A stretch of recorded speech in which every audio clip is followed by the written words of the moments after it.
Rechalom, rechalom, rechalom à vous par ici.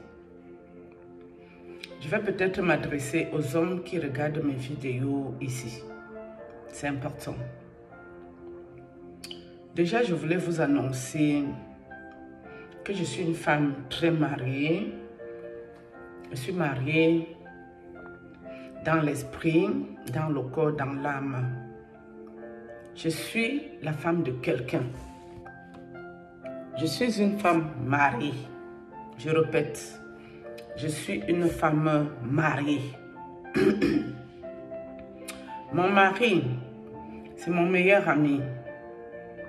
C'est mon petit copain. C'est mon confident. C'est mon ami fidèle. C'est mon père, c'est ma mère. C'est un papa responsable. Ok? Mon mari, c'est mon époux, mon amant. Et tout ce que vous voulez. Celui-là qui me trahira jamais. Le papa fidèle. Je suis mariée corps, âme et esprit. Oui. Pourquoi? Parce que je parle ici à YouTube en vidéo. C'est bien beau. Je parle à quelqu'un qui peut être en difficulté comme moi, spirituel. On échange. On se fait du bien mutuellement. On se confie nos peines, nos douleurs, et nos attaques spirituelles ici. Quelqu'un que ma vidéo peut aider, tant mieux. Mais quelqu'un qui me regarde parce qu'il va m'aimer, non. Je ne cherche pas un mari. Je ne cherche pas l'amour de quelqu'un ici. Ouais, j'avais pas rendez-vous avec quelqu'un ici, dans les réseaux sociaux. Pourquoi? Parce que celui qui me fait du bien, qui m'a montré sa face, celui mon époux fidèle. Je suis mariée à l'Esprit Saint. Je suis mariée à Jésus-Christ de Nazareth. Je suis mariée à mon Dieu. L'Éternel Dieu des armées qui est assis dans les cieux, les lieux célestes. C'est mon époux qui est ici. Oui. Parce que ce qu'il a fait pour moi, aucun être humain ne peut le faire pour moi. Quand j'ai voulu chercher les paix spirituelles, à cause des attaques spirituelles de ma famille, qui m'ont pourri toute une vie, je suis allée chez les prêtres exorcistes, croire qu'ils pouvaient m'aider dans ce sens. Ils pouvaient m'accompagner dans les prières, ils pouvaient m'accompagner pour chercher la face du Seigneur. Je n'ai eu que la déception, le commun des mortels. Maudit l'homme qui se confie en l'homme, ça prend tout son sens. D'accord? Nous sommes tous des pèlerins sur la terre. Que tu sois pasteur, pastrice, apôtre, bishop de bishop, pastrice, pastoresse, pasteuse, prophète, prophétesse. Nous sommes tous sur la même longueur d'onde. C'est-à-dire, nous cherchons tous le chemin, la vérité, la vie. C'est dans ce sens que moi je vais. Pour être en accord, en communion avec mon époux, avec mon mari, avec l'homme de ma vie. L'homme qui m'a montré sa face. L'homme qui ne me trahira jamais. Oui, parce que ça aurait pu être possible que les prêtres où je suis partie, où j'ai investi de mon argent, où je lavais les personnes âgées en France, ce métier n'est pas facile. Demandez à ceux qui font ce métier. Auxiliaire de vie. Ma voiture était mise à contribution. Je n'étais pas remboursée à la hauteur de mon kilométrage, à la hauteur de mon essence. Mais je faisais ça parce que c'est un métier qui me convenait. J'avais l'impression d'être utile aux personnes âgées. Que des fois, des enfants sont irresponsables ou égoïstes. Ils sont abandonnés à eux-mêmes. C'est les gens comme nous qui leur faisons du bien. Ceux qui m'attaquent, je ris. Quand les gens m'attaquent, je rigole. Je ris fort d'ailleurs. Pourquoi je ris fort? Parce que le bien que moi je fais aux personnes où je travaillais seulement, ces personnes ont prié pour moi dans leur cœur. À Noël, j'avais les cadeaux à cause de mon bon cœur. Parce que je faisais office de celle qui vient travailler, celle qui a l'écoute attentive, celle qui est une personne bienveillante autour d'eux. Quand j'ai arrêté le travail, ces personnes ont souffert. Et à cause de quoi j'ai arrêté mon travail? À cause de ce que j'ai cru qui pouvait être le père spirituel. Ils m'ont détruit. Ils m'ont démoli. Ils m'ont abîmé. Ils ont détruit mon visage. Ils ont détruit ma santé. Avant les prêtres, je ne mettais pas les lunettes. Je les ai clean. Mes yeux voyaient clair comme l'eau de roche. Mais le stress, mes amis, évitez le stress. Ça vous ramène trop de maladies dans le corps. C'est à cause des prêtres que je me retrouve à mettre des lunettes.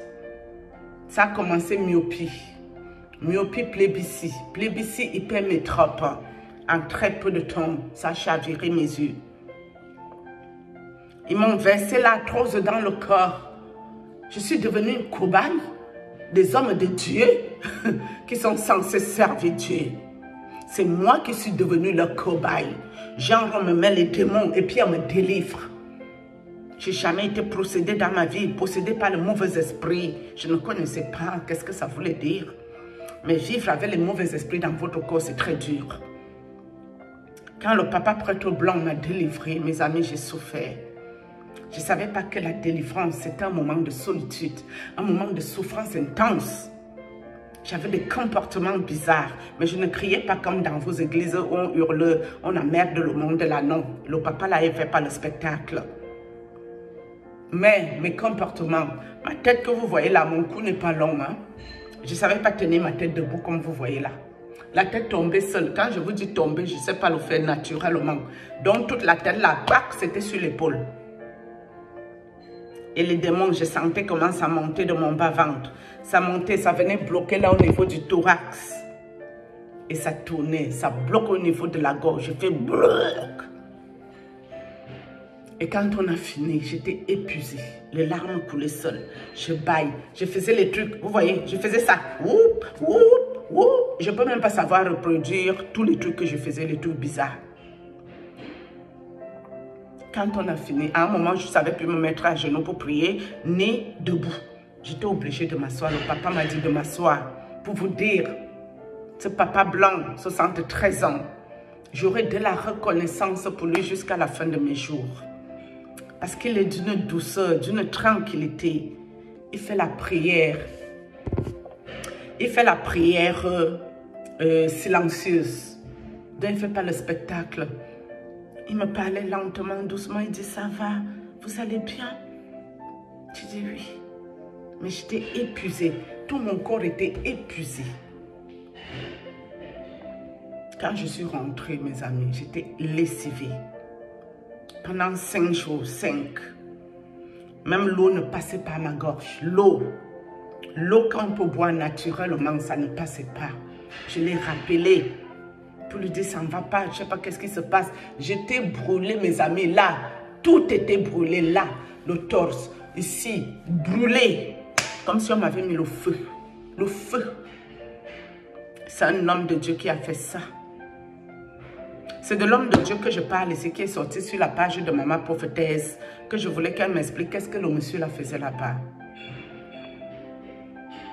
Où je croyais trouver un père spirituel.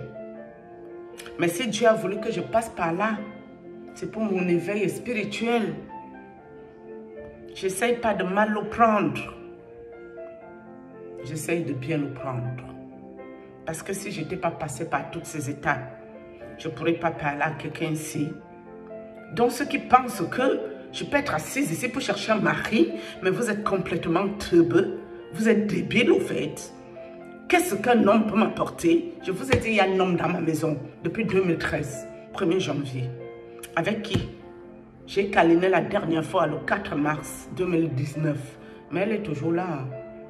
Un homme que ma famille a cru l'envoyer pour me détruire. Alors que non, c'est Dieu qui a permis que je sois dans la vie de ce Whitey. Parce que lui-même, il était à côté de la plaque. Il fallait que je sois dans sa vie pour le ramener sur le droit chemin. Je ne suis pas ici pour vous parler. Les dégâts du Whitey, c'est énorme. Je devais passer dans sa vie pour qu'il soit ce qu'il est aujourd'hui. C'était ma mission dans sa vie. Il est toujours là. Hein? Et pourtant, je vous dis, depuis 2019, lui et moi, on n'a plus jamais rien fait. Il va partir d'ici, il dit, je reviens dans 2 semaines, mes amis. Le jeudi, j'ai déjà vu le message hier, hein, que non, je reviens jeudi. Donc, les gens qui n'ont rien à foutre avec leur vie, ils n'ont pas les attaques spirituelles, ils n'ont pas les combats spirituels, ils n'ont pas les problèmes avec les maîtres occultes de grande dimension, ils n'ont pas les problèmes avec le haut sommet de quoi que ce soit. Tant mieux pour vous. Que Dieu continue à vous faire grâce de ne pas passer par là. Moi, Dieu m'utilise pour sa plus grande gloire et je dois passer par ce que je passe. Donc, quelqu'un qui va croire que moi j'ai le temps d'aller aimer un homme où je suis assise là, c'est que la personne c'est un sorcier. À part que tu fais dans la sorcellerie, moi je ne sais pas dans quoi tu peux faire avec moi. Hein. Avec tous mes combats que je suis dedans. J'allume ma caméra, je danse. C'est ce qui me fait du bien. Danser, m'éclater, me mouvoir. C'est la seule chose que j'ai là, avec mes prières, mes enseignements. Écouter la Bible. C'est les seules choses qui me font du bien. Si je ne me levais pas pour danser, je serais dans quoi? Tout ce qui arrive, c'est pour une bonne raison et je le prends bien. Je suis dans de sérieux problèmes. Patrice Nouma a dosé mon enfant, les coups de pied, les coups de poing, touché les cervicales et tout. Je n'ai pas parlé la suite parce que je ne suis pas là pour parler de mes enfants. Mais elle a réussi son coup. Je ne rentre pas dans les détails ici avec vous. Après qu'elle a réussi son coup avec mon enfant, ma soeur se lève, elle va sur sa page. Ils croyaient qu'ils allaient me donner l'arrêt cardiaque. Quand j'allais la voir, depuis 2022 que Patrick m'a exposé, cette femme a coupé les ponts avec moi que j'ai fait venir en France. Et qui m'a pourri toute une vie en France depuis qu'elle est arrivée. Elle cherche tous les renforts qu'elle peut pour envoyer dans ma vie m'attaquer spirituellement. Elle ose s'asseoir chez Patrice Nouma pour dire que je ne suis pas très normale depuis toujours. Elle m'a tellement aidée. Elle va encore réessayer le tout. Si ça ne fonctionne pas, elle va me laisser que dans la folie. Depuis le temps que la fille a parlé chez Patrice Nouma, mes amis, j'ai donné mon numéro. Elle ne m'a toujours pas appelé jusqu'aujourd'hui. Ni elle, ni son petit copain, maître occulte Patrice Nouma. Je n'ai pas moi eu leur nouvelle ici. Hein. On peut être méchant comme ça, dame. Si tu n'as pas le diable au corps, tu fais ça comment? Tu fais ça comment? Je te dois quoi? Je dois quoi à ton maître occulte? Je le connais où? Je suis parenté avec celui-là. À quel moment? Même une connerie qui ne peut pas me vendre dans le monde. Ça se lève, ça a le toupet, l'audace, le culot d'essayer d'aller me vendre. Je dis bien essayer. Je ris jaune. N'importe quoi, du n'importe quoi. Ça me dégoûte. Des histoires comme ça, là, ça me dégoûte. Vous croyez que je vis dans ma vie avec les morpions à mes fesses? Parce que je vais entrer dans l'occultisme? Vous pensez que moi, j'ai le temps de devenir le totem de francs-maçons qui vont me réduire à un cinglé de la vraie vie alors qu'ils savent que c'est eux qui m'ont fait ça et ils viendront dire aux gens que je suis folle alors qu'ils savent qu'ils utilisent mon cerveau, ils utilisent mon corps, mon âme, mon esprit pour faire leurs conneries, pour vivre bien. Ma famille, vous avez gagné quoi sur ça? Parce que le prêtre, il a les 4x4, il a les Land Cruiser, il a les Patrice Nouma, il porte tout que le costume est avec des fois les écharpes comme un grand monsieur. Je crois que peut-être là aussi l'argent sur ça, il ne connaît pas lui sa part. Les autres prêtres là que vous avez envoyés, ils ont une vie. Hein? Mais la petite maison de mes parents qui est pointée qu'au coin, moi qui devais continuer le travail, tout ce que vos gens que vous m'avez envoyé, s'ils m'ont escroqué plus de 30 000 €. Je n'ai pas volé quelqu'un. J'ai lavé les personnes âgées en France. J'aurais pu construire la maison de mes parents au village parce que le terrain il est gratuit. Avec 30 000 €, j'aurais pu, même si je commençais que ça ne finissait pas, un petit duplex, quelque chose de joli, d'agréable, faire des petits boucaros devant. Mais non, ça ne vous dit rien. Vous préférez que la petite maisonnette qui reste de mes parents soit comme ça ridicule. La grande maison est tombée. Ma soeur, l'argent que tu as reçu, la rançon pour me vendre, s'il te plaît, prends quelqu'un dans Yaoundé. Il peut aller au village construire la maison de tes parents. T'as pas honte? T'as pas honte? Tu as le toupet d'aller chez Patrice Nouma. Tu parles de qui, toi? Moi, je n'ai pas voulu de parler de toi ici en public. J'aurais pu. Mais j'ai dit non, je ne suis pas intéressée. Je ne veux pas rentrer dans toi, ta merde, que tu allais te fourguer seule. Mais toi, tu vas me vendre toi là, en tant que qui? Et si tu n'es pas contente, madame, je suppose que tu connais où j'habite, et vu que tu allais donner mon nom, tout mon nom. Si tu n'es pas contente, madame, prends ton TGV, tu viens. Que je pointe ma tête dehors, je te croise sur mon chemin. Je vais passer sur toi comme un grenier. Oui, parce que tu serais venu me chercher, mais moi, je ne viendrai pas te chercher. N'importe quoi. Vous n'avez pas honte? Vous êtes obligé de prendre tous ces renforts pour moi? Je suis trop lourde pour vous, hein? Waouh, la honte de ça. Regarde-moi des minables personnages à la con. Après, on va vous respecter. On va vous respecter sur quelle base? Par rapport à quoi? Regarde-moi les redoutables sorciers à la noix de coco qui servent à rien. Vous servez à quoi? À la société? Et puis quand ça soit ici pour parler, je n'importe quoi se lève pour venir m'aider les gens. Ah bon? Parce qu'on a trop peur de quoi? Le jour que je pars de la terre, moi je ne partirai pas avec quelqu'un de YouTube, hein, ni quelqu'un de ma famille, hein, ni ma propre progéniture ne viendra pas avec moi. Hein. J'irai rendre les comptes à Dieu, seule une place. Je serai seule là. Non, pas honte. Je demande pardon au prêtre. Ah bon? Le prêtre qui venait faire tomber mon enfant dans la maison, le prêtre qui m'a réduit à ce que je vous ai montré ici. C'est de quel pardon parlons-nous? Vous devrez avoir un peu honte.